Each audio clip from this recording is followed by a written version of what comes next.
If you take a single drop of water, put it under a microscope, and zoom in far enough, a whole universe appears.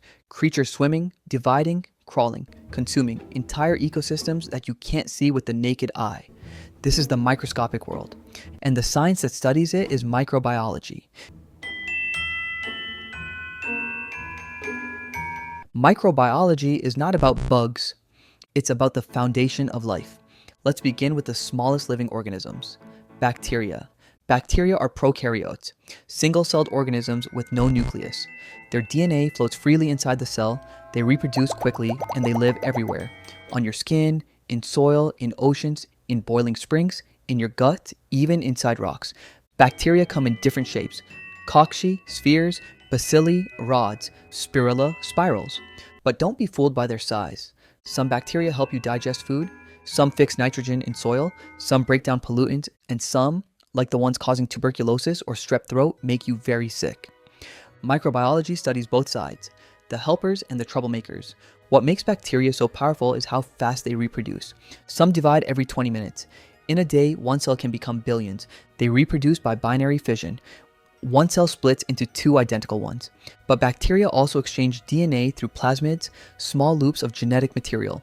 This process, called horizontal gene transfer, lets bacteria share traits like antibiotic resistance. It's like downloading a new skill from another cell. Microbiology studies this because it explains how diseases spread, how bacteria adapt, and how we can fight them. Next up, Archaea.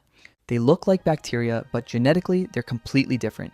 Archaea often live in extreme environments: boiling water, salty lakes, acidic pools, deep ocean vents. Some live inside animals and help with digestion. Some produce methane. Some survive without oxygen. Archaea are the champions of extreme survival, and microbiology tries to understand how life can exist at the edge of what's possible.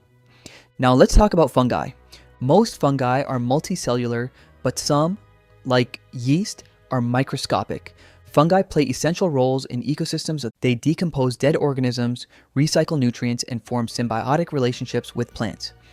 Microscopic fungi reproduce through spores and grow through hyphae, tiny filament-like structures. Some fungi help us make bread, beer, and antibiotics.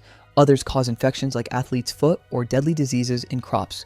Microbiology studies their cell structure, their genetics, and how they interact with other organisms, including us.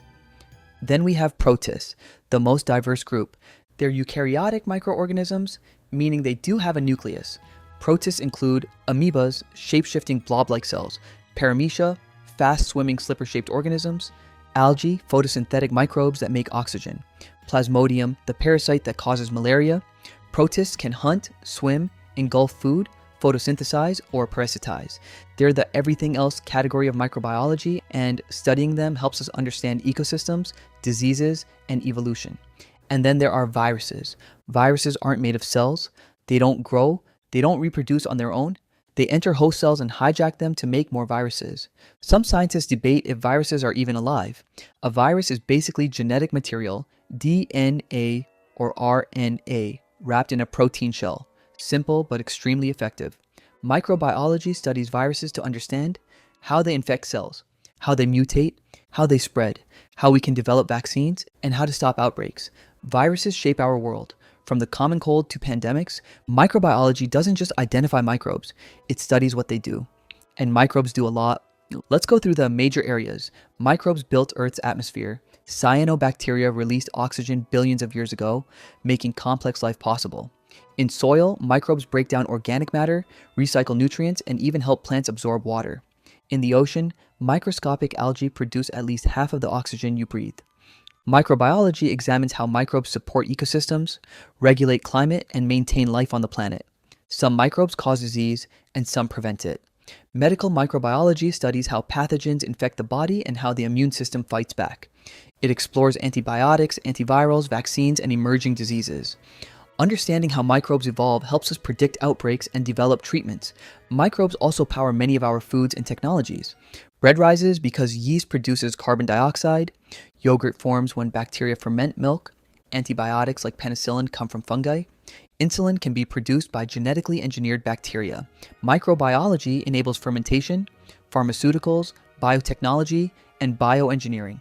Microbes are simple enough to study and manipulate, making them perfect for genetic research. They help us understand DNA replication, gene regulation, mutation, evolution. Techniques like CRISPR originally came from bacterial immune systems. Microbes are the ultimate research tools. To understand microbes, microbiologists study how they survive. Microbes need energy, carbon, water, proper temperature, correct pH, nutrients. Some use sunlight, some eat chemicals, some breathe oxygen, others die in oxygen. Understanding microbial metabolism helps us control harmful microbes and grow helpful ones. Microbes run metabolic reactions at incredible speed. Their enzymes break down sugars, proteins, and fats efficiently, making microbes key players in biochemical cycles. Microbiology studies metabolic pathways to understand growth, energy production, and adaptation. One of the most important modern topics is antibiotic resistance. Overuse of antibiotics forces bacteria to evolve defenses, pumping the drug out, breaking it down with enzymes, modifying their cell walls, altering target sites. Once resistance genes appear, horizontal gene transfer lets them spread rapidly. Microbiology studies how to slow resistance and create new treatments. Microbiologists also study cell structure. A microbial cell may look simple, but it's a highly efficient machine. Bacteria have cell walls for protection, flagella for movement, pili for attachment, ribosomes for protein production, plasmids that carry extra genes. Eukaryotic microbes have mitochondria, nuclei, vacuoles, and more. By understanding structure, we understand how microbes function. Then comes reproduction. Microbes reproduce in several ways: binary fission, bacteria; budding, yeast; fragmentation, fungi; spore formation, many groups; viral infection cycles, lytic and lysogenic. Microbiology studies how fast they grow, how they spread, and how conditions affect population size. Here's something fascinating. You are a walking microbiome. Your body has more microbial cells than human cells. Your gut houses trillions of bacteria that help digest food, regulate immunity, and produce vitamins. Your skin has its own ecosystem. Your mouth, lungs, and even eyes have microbial communities. Microbiology studies these relationships, called symbiosis, and how they affect health. Microbes also evolve faster than any other organisms. Short generation times plus high mutation rates equals rapid adaptation. This is why new strains of viruses appear, why bacteria develop resistance, why microbial life thrives in every environment imaginable. Microbiology helps us track evolution in real time. To study microbes, microbiologists use techniques like gram staining to classify bacteria, culturing microbes on agar plates, microscopy to observe shape and structure, PCR to amplify DNA, sequencing to identify species, flow cytometry to analyze cells, metagenomics to study entire microbial communities. These tools reveal the unseen world with incredible detail. So, what is microbiology? It's the study of the smallest organisms that have the biggest impact. Microbes drive ecosystems, power industries, shape evolution, influence human health, cause diseases, prevent diseases, recycle nutrients, form our atmosphere, and live everywhere life exists. Microbiology is the science of the invisible engines that keep Earth running.